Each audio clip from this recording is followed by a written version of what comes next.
Hey, I'm Allison Hare, and welcome to Culture Changers, the podcast that brings you unconventional wisdom by uncommon people. Together, we are shattering old paradigms to reshape our world and inviting you to make your own mark. I think we're missing a lot of our intuition. I think society sends us a lot of messages that tell us not to listen to our guts, and we lose our in touch with that part of us, our intuition. Hey, it's Allison, and I have something pretty personal to share. Something I've never really said out loud, and something I feel a ton of guilt about. Like most parents, I absolutely adore my kids. I have two of them. They're 5 and 8. But my dirty little secret is that I hate playing with them. I love my kids, but crafts and board games and drawing and playing baseball out back, I don't like it. As always, I assume that if I feel that way, I couldn't be the only one. So I sought out a parenting expert and found just the right one. Cindy Robinson, the founder of the Kid Factory and the Kid Factory podcast, is a science-based intuitive healer specializing in parents and teens. I know that might sound a little unfamiliar, but just go with me on this. I was really surprised with her guidance, and I'm pretty sure that she nails it. I'd love to hear your feedback on this, and if you think this could be a conversation starter with other friends, please share it. Here is my chat with Cindy Robinson. So I'd love for you to introduce yourself and your background, and then we'll get into the meat, because I have a very, very controversial admission that that will probably paint me in a very, very negative, judgmental light. Or not judgmental. I think that people will have a strong opinion about it. So Cindy, welcome back to the show. You know I adore you. I'm so grateful to have you on. So tell us more. Thank you. I don't think you're gonna paint yourself in quite the corner you think. But yes, so the Kid Factory was always designed to be an evolution. When I created it, it was as a mom on a journey trying to figure out why our kids were struggling so much when I knew that parents were trying so hard. So it's always been set up to be a journey and an evolution, and I did not know where it was going to go. And so ultimately, now 2.5 years into the journey, it has evolved to a place where I really feel like I do have an understanding of where our families are at, where our kids are at, how this has all kind of gone so wrong, how good intentions haven't paid off too well for our kids' mental health, and how we as parents are putting a lot of pressure that's not necessary on ourselves. And so ultimately it started as pop-up junkyard playgrounds that were just, I knew that play was important. That's where I was at the beginning of the journey. So I created these pop-up playgrounds with cardboard boxes and duct tape and stuff for families to come and experience free play for an afternoon, and parents learn how to incorporate that in their daily lives. And I learned there's more than just play that we need, both as parents and as kids. So COVID kind of put the squash on all of my pop-up events, but that really helped push me to grow even further. And now I've eventually realized a calling that all of the things I've learned on this journey, I want to help parents navigate individually, and also help teens navigate individually. So I became a coach. I hate the word coach, so I refuse to use the word life coach, but I call myself an intuitive healing coach because that ended up being the path that I found I could be helpful to parents and teens with. And so what is an intuitive healing coach? What is your mission? What is your promise? It's a made-up name by me. I mean, not to say that no one's ever used that name before, but I certainly didn't pull that name from somewhere else. But I think we're missing a lot of our intuition. I think society sends us a lot of messages that tell us not to listen to our guts, and we lose our in touch with that part of us, our intuition.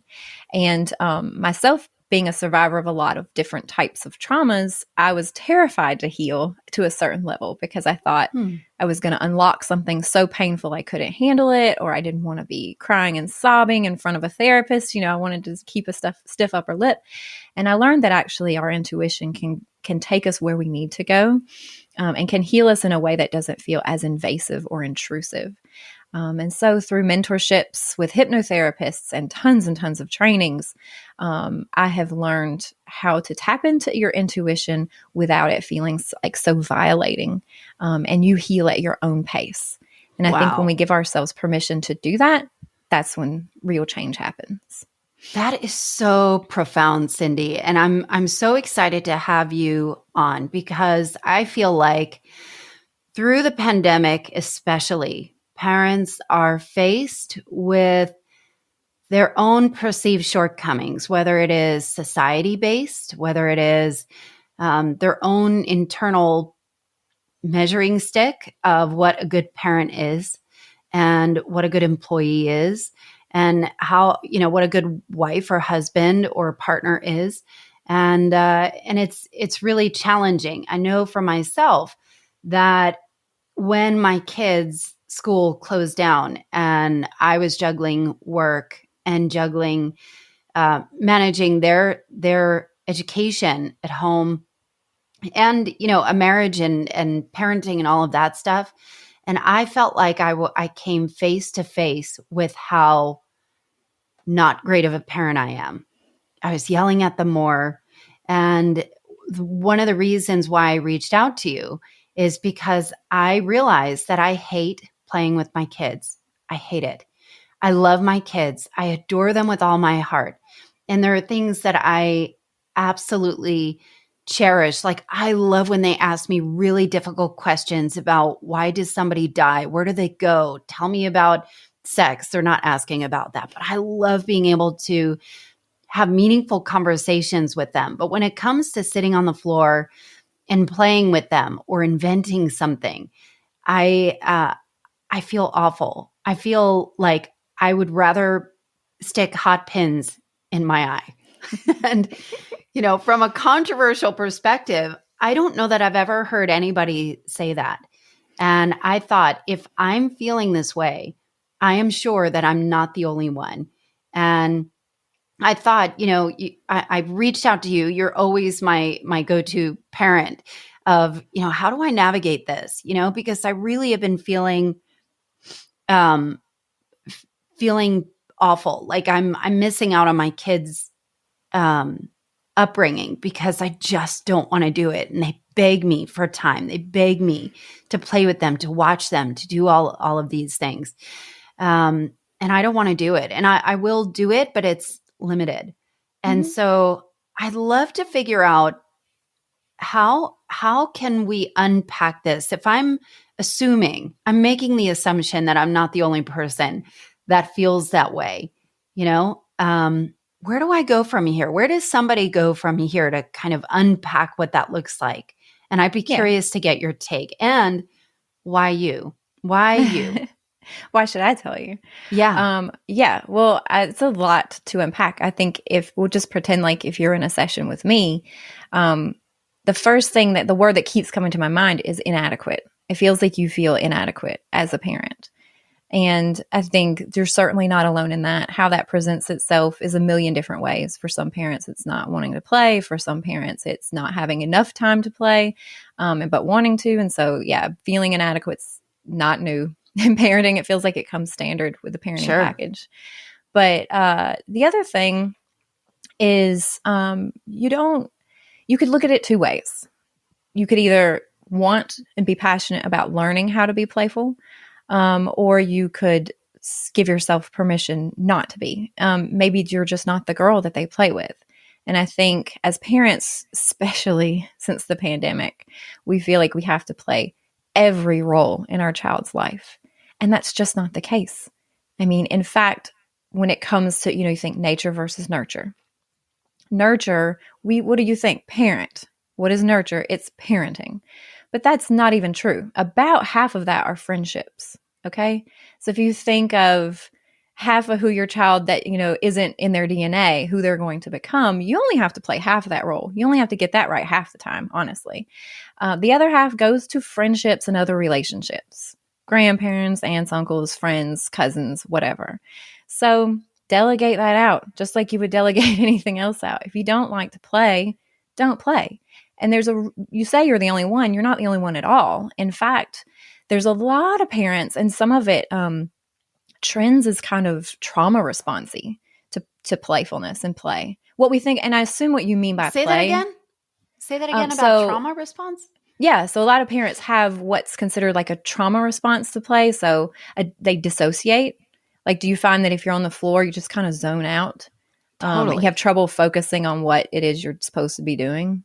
Well, I think it's more that I don't know how to play. I don't know what would be fun, even though, like my son loves to draw, and his favorite thing, like he lights up when I just sit on the floor and watch him draw. And I'm like, okay, I can do this. But if he asks me, Mommy, can you create a ship? And I'm like, no, I can't, or can you play Legos with me? And I'm like, I could snap things together and then he may not like it, but I'm there with him. And so I think it is, and I wonder about how much time I invest in work, in, my podcast and my things that I feel like I can do, where I always feel like I have stuff to do that I would rather do than sit down and play with my kids because I don't feel good at it.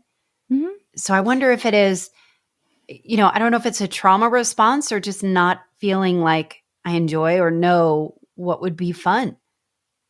Yeah, well, I don't mean that as in it's definitely a trauma response, but it looks like one for a lot of parents because they do feel like they're failing at something, and it seems really, really important to them to be good at it. And whether that's play or another aspect of parenting, that's kind of what happens. And a lot of times when we are trying to do things as a parent that doesn't feel natural or doesn't feel intuitive to us, then we do dissociate. We just kind of check out, probably become irritable, things like that.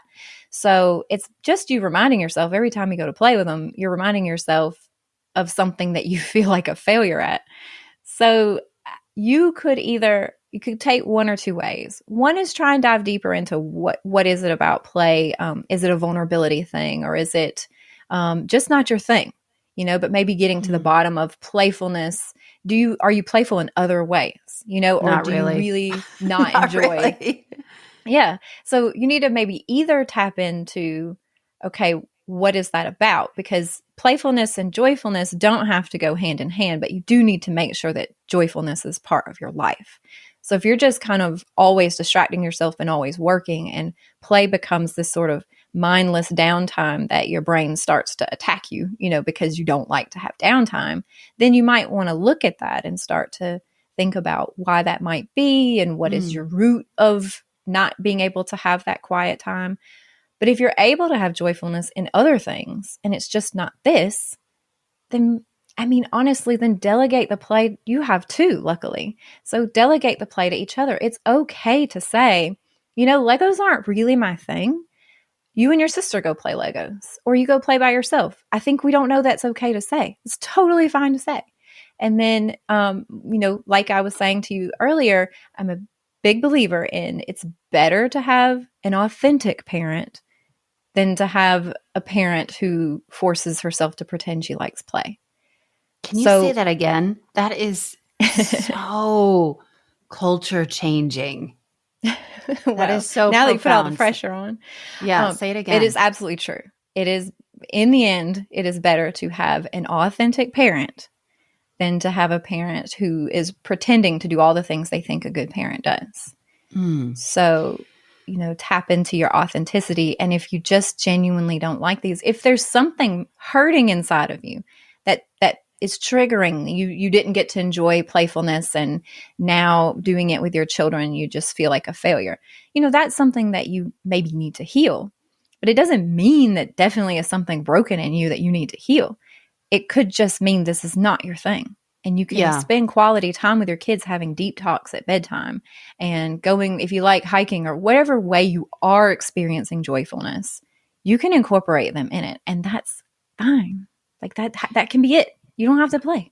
I wonder what the conversation would be like, or changing the conversation to what authentic parenthood looks like. And I think about the guilt of, I have said, to my son, he knows I don't really care about Legos, and my husband is great at it, but he is, pressed for time as well. And he'll do it when he can. But there are times when my son will say, Mommy, I just hate that I'm playing alone all the time. I wish somebody would play with me. And I'll say, well, have your sister play with you. He's like, she just messes my stuff, So there is a certain level of guilt of not being able to provide, especially in a pandemic when they are limited to be able to see their friends. And I think that's the tension that we feel as parents. But how do you see, Cindy, of changing the conversation of what can we give ourselves permission to feel or to do or to be authentic and not feel so much guilt and pressure to perform and provide for our kids in the way that they're asking for? Yeah, I think the first step is that you have to acknowledge that right now people are going to experience pain. Like all of you guys are going to be disappointed right now. This is not going to be the best time ever. You're restrained by socializing. Everything is restrained. Everything is restricted. Everything is scary and big. So you have to acknowledge that. And you have to know that, your son's going to be bummed about that. And he should be. And it isn't so much about preventing him from feeling that or that you have to take on that role as much as it is just acknowledging that he feels that way. Like instead of running to fix it and play with him, you just say, I totally understand. This really sucks right now. I really wish that we could, get in a Lego group or I could enroll you in a Lego class or whatever. But that doesn't exist right now. And then just be sad. It's okay. Like, I think we're trying to always stop that from happening. I think it's okay for a whole family right now to just a little bit be sad. This is a traumatic event, the pandemic. And so to just honor it. And when you say, that he needs all of those things and he needs that connection, that's absolutely true. But you can't fill that role. Try as you might. If this isn't bringing you joy and you're forcing yourself through it, trust me, he feels that and he'll keep trying to do it more until you feel that need and you never are, right? So he's just going to keep asking you to play more and you're going to keep hating it more and it's going to be a vicious cycle. Yeah. Whereas if you're just honest and let him be sad about it, like you get it and you get that it's disappointing and that you're disappointed too and it sucks, and to just kind of sit in that's okay. That is something else. It is, there's so much to unpack with this, Cindy, because, I think that there is a change in the narrative of what authentic parenthood could look like, and also allowing for people to be sad and it be okay, and knowing that it will be okay, hopefully, eventually, right? Well, and let me even when I say the word authentic, I cringe a little bit because that word has been a bit hijacked lately, and what's been branded as authentic isn't really that authentic.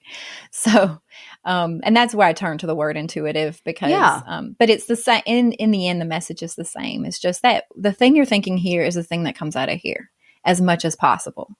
And you don't filter it. You filter it somewhat for your kids. Like you said, talking about deep topics. If you're going to be talking about systemic racism with your child, you're going to be thoughtful all day. All day. Yeah. I'll talk about it. But if you are, you're going to definitely want to use language that they can understand and a concept that they can understand in their world. But aside from that, whatever you're thinking and feeling needs to be coming out of your mouth at pretty much every age. And I think we have this built up understanding as parents that we were supposed to know everything and that we were supposed to teach everything. And it is a learning process together. You have not been a parent before them and they have not been kids before you. So everybody is learning together. And I think the more families approach it that way and be totally honest about how they feel, that at least creates better environment for, thriving in. So I wonder how much of this is ancestral. And by that, I mean, I think I posted something on Facebook about not knowing what to do with my kids, during when we were all under lockdown. And somebody asked me, were you played with as a kid? Did your parents play with you? And I was like, they didn't. They really didn't. My father, traveled all the time. He's not very playful.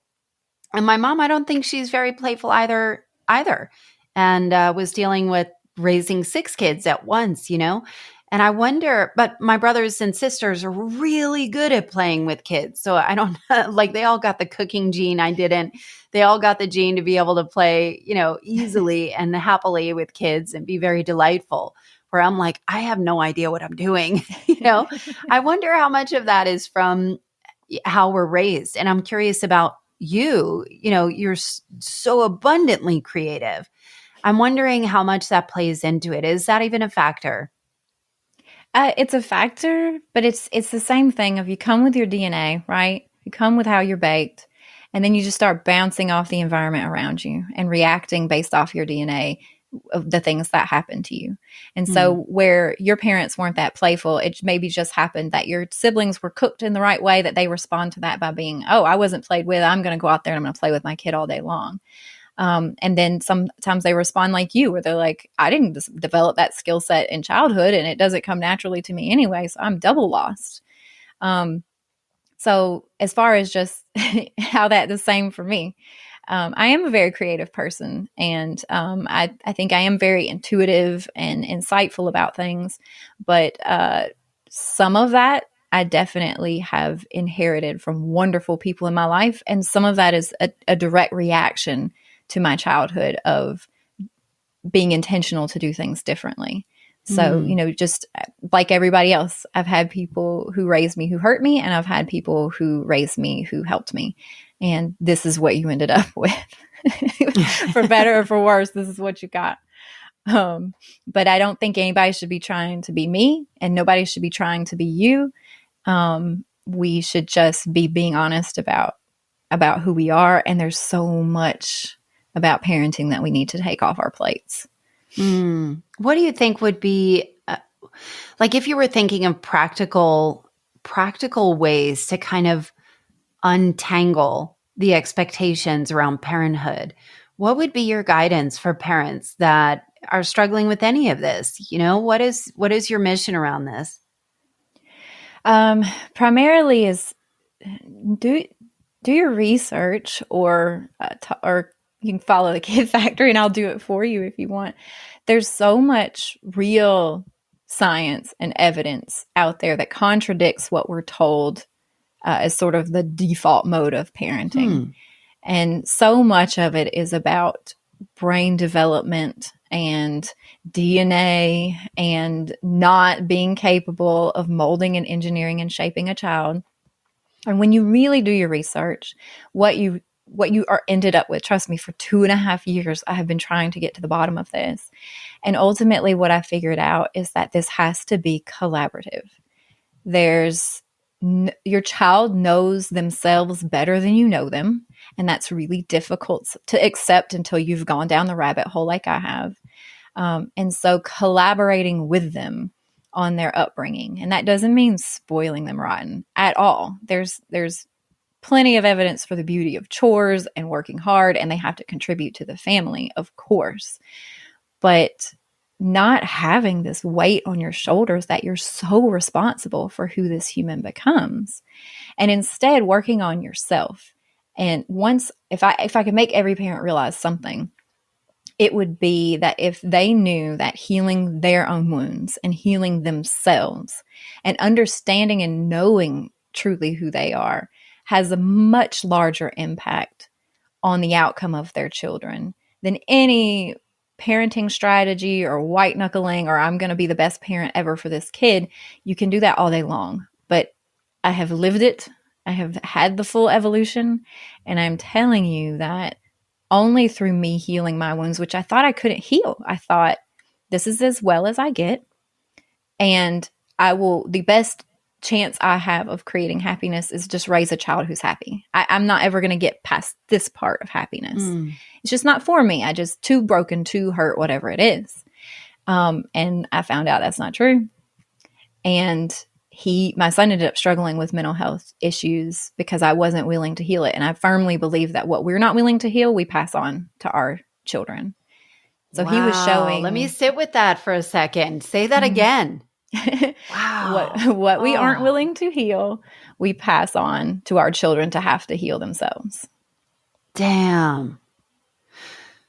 Okay, keep I only going. know that because I live it. I'm not preaching at anybody. I'm pointing to myself when I say that. I did it. No, it's just really powerful because we do overcompensate a lot, right? For what we feel like we didn't get. Let me just get it right with my kid. Let me just get it right for my kids. Let me just, if something's wrong, I'm going to put them in therapy. I'm going to get them the help that they need.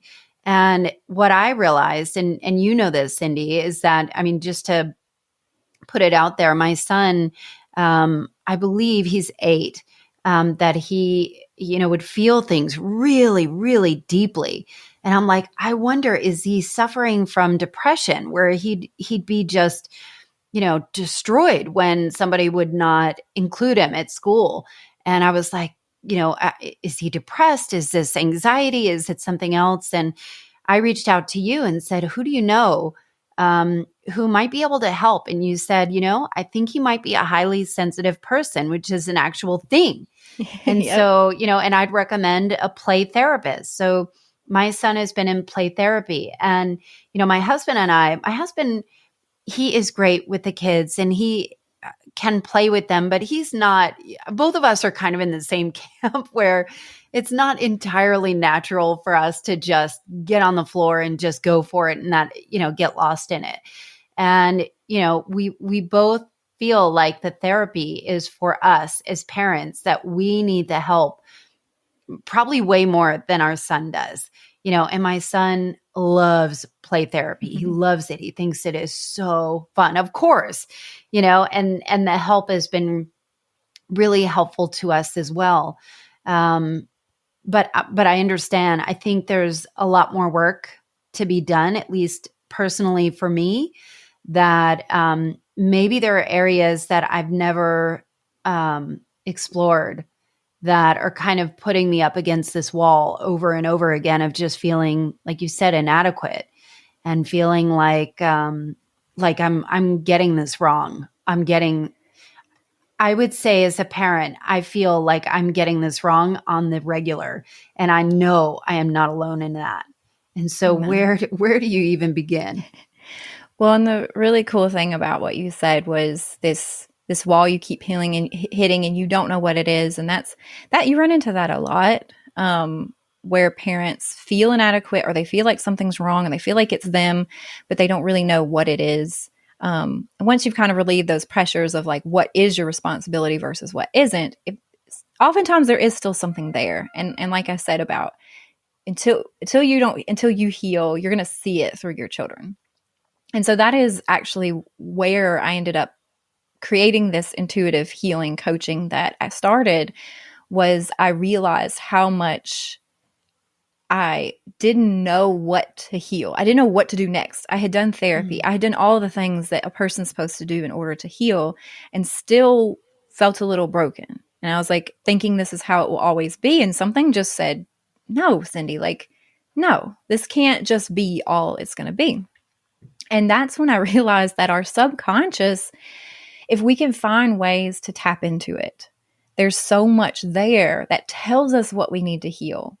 And what I help people do is just tap into that. I don't help people heal. I help coach people to know how to heal themselves, because it's your body knows what it is. And it's really hard to explain. It's much better to experience. But when you can take away all the conscious thoughts that you have, take away all the fears of just what do people think, this is weird, whatever. If you can get into a meditative state or whatever it might be, and I use various different ways of getting there because I know that I took all of the weird ones. It was not easy for me to tap into that. So I learned all the ways that people can kind of get into their own subconscious, and then it'll take you to something random or a random word. It'll tell you that you're okay. Oftentimes that's what people experience when they get below the layer of all the conscious thoughts and insecurities. A lot of times the thing that people hear in their intuition is, it's okay, you're okay. And you just need to hear that from yourself. And a lot of people find a lot of healing just from that. But just when you said that about, you feel like there's a wall and you don't know what it is. Sometimes people are like, I totally know what my issue is and I just haven't dealt with it yet. But a lot of people are like, I went to therapy, I did all these things, and I still feel stuck and I still ruminate over ridiculous things. And so that's why I ended up creating what I created, because I wasn't totally finding exactly that anywhere. And it was driving me a little crazy because I thought I had to figure this out for myself. Like, I don't want other people to have to do that. So, yeah, basically just helping people find what I'm calling your intuition. Other people will call it other things. And it really will tell you what's the thing. What is the wall that you're talking about? So what does working with you look like? What kind of, if somebody is interested, because I'm personally interested, Cindy, and I'm a little, I'll be honest, I'm a little afraid of the intuitive healing, the woo woo kind of thing. Like, am I going to have to meditate? Because meditation is totally not my thing. Or I just, I either have a wall or something. So I'm like, what is this going to look like? But I know and love you. And, like you are, I know that you've done some various things like a parent university, but the way that you teach things is so freeing and liberating, but it's also like it unlocks things. Like you've helped me so many times just in passing of just, hey, do you know about this? And you're like, yep, here it is, and I'm like, oh my God, I never would have thought about it that way. And you have very strong opinions on certain ways to really honor your own intuition, honor your own parenthood, and honor your own children. What does it look like to work with you? Well, I love that you said it all weirds you out, because I'm a cynic at heart. I love my cynical, sassy side. So I totally am not all in on the woo-woo. I don't think magical fairies float in. I need science behind everything. And trust me, I've been on a rabbit hole about quantum physics for the last month and a half. I need science to explain everything. That is my security, my safe space. I'm not going to bring anything into a session that I haven't thoroughly vetted, used myself, and there's no real magic or tricks to it. It sounds very woo-woo, but the deal is there are various levels of comfort for people. For me, I definitely used to could not meditate. Now I can, but I used to definitely could not sit in silence with my thoughts. I didn't want to do anything that might cause me to cry in front of someone. That was a big deal for me. So this is what happened. I just started finding ways to heal myself at my own pace, because people kept trying to suggest I wouldn't say I'm still diagnosed with it, but I had PTSD. And that's a very tricky thing to heal, because it can really come back at any time and you kind of live in fear of it all the time. So when I was working through how I was going to heal on that, people wanted to put really aggressive modalities towards me, where I got to go back to the trauma and remember it in detail and do all these things. And I thought, I can't be that vulnerable in front of someone. And I don't want to remember these things. They're showing up in my dreams is enough. So I do want to be really clear about, not to make this into like a Cindy marketing. I hope other people are practicing this way. I have mentors who practice this way. So you don't have to see me. I'll find you somebody. But it is non-threatening, non-invasive. So what it looks like is going to be different on every person. I do lots of walk and talk. So walking, going for a hike together while we talk, that's very non-aggressive. Your eyes, you're not making eye contact with anyone. It feels good. It could be anything. So I give a checklist when I do intakes, and I ask people, are you comfortable with any of these things? And it's about 10 or 12 different things that we could or couldn't do in a session, like restorative yoga, some light, like reflexology, massage on your hands, just all these little tools I've collected along the way, licenses and certifications. And you do virtual too, right? I do virtual. It's not my favorite personally, but I'll do it. Right. I'll do it. I like to be in the presence of someone, but I'll do it. But people will check off what they're comfortable or not comfortable with, and you should listen to yourself, and you should heal at your pace. That is the most important thing. And I need people to know that, because they don't even start, because if they see anywhere down that path that they're going to have to be extremely exposed and extremely vulnerable or relive things that are difficult for them, they're never going to show up the first day. So it's important, and I stress that to every practitioner, that should not have to be required. How do people have patience with that if it is healing on your own pace? Like, what are the markers of success or progress that somebody can track of that? Sure. Well, what I find happens is once you can kind of find how you prefer to tap into your subconscious or intuition or whatever, your gut, and it's different for everybody. Once you find it, it tells you what to do. And I'm just there holding a safe space or giving you permission, and you'll know what it's telling you. And I'm just telling you that the weird thing you think is popping up in your head is a real thing. So you just need me there for that, but you're doing all of the work. Once that happens and you're told to listen to it, and you do listen to it, and you see that you feel like a weight lifted off, or like just something was erased out of your mind that usually is always playing on a record. Once it happens you're pretty much ready to, you can do that more quickly. You can do that more often, and you can kind of care for yourself, and you can essentially heal yourself. I don't want to say that like there aren't people who absolutely don't need every therapy or modality out there, because there are. There's so many different types of therapies, and I am a coach. I'm not a licensed therapist. I want to be super clear about that. Whatever works for you works for you. I'm just saying I started this for the people out there who are hurting, but getting by, but aren't quite satisfied with what their healing process is, I feel like I fall into that category.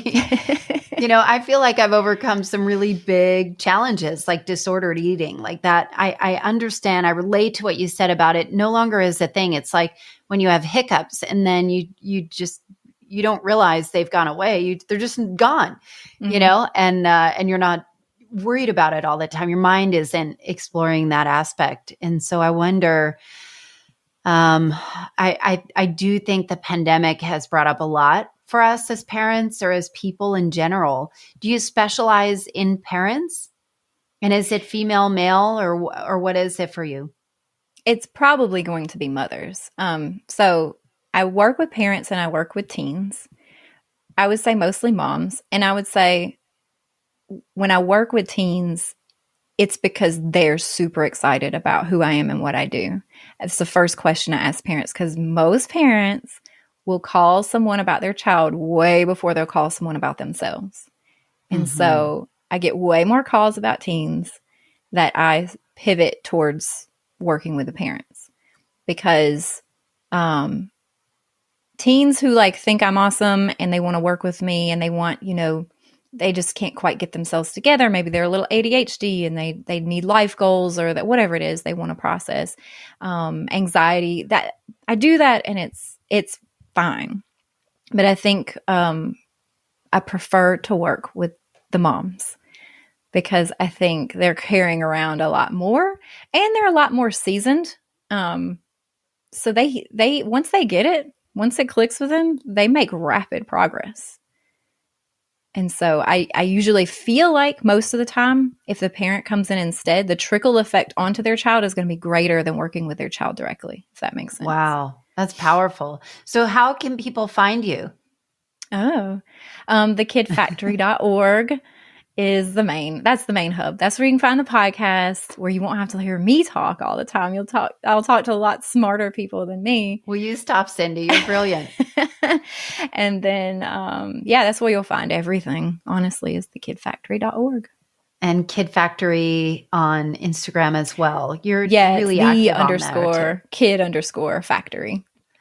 One last question. What do you know that you wish other people could know? That you have everything in you that you need. It's already there.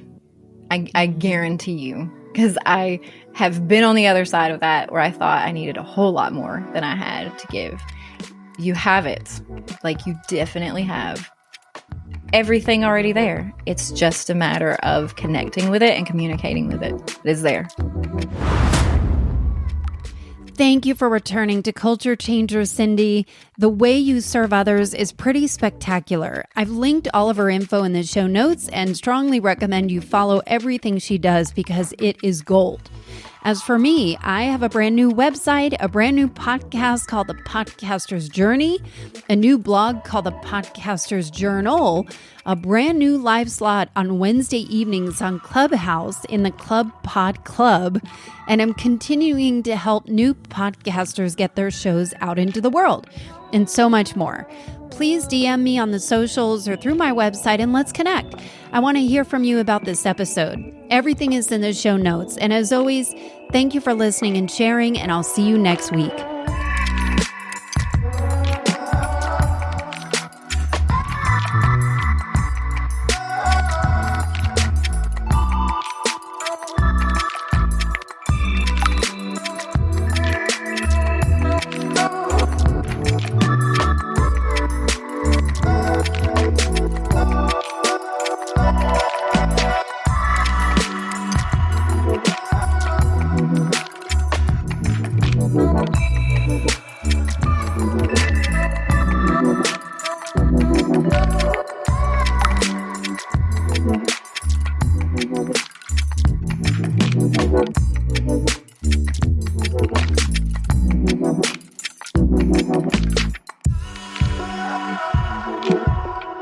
Thank you.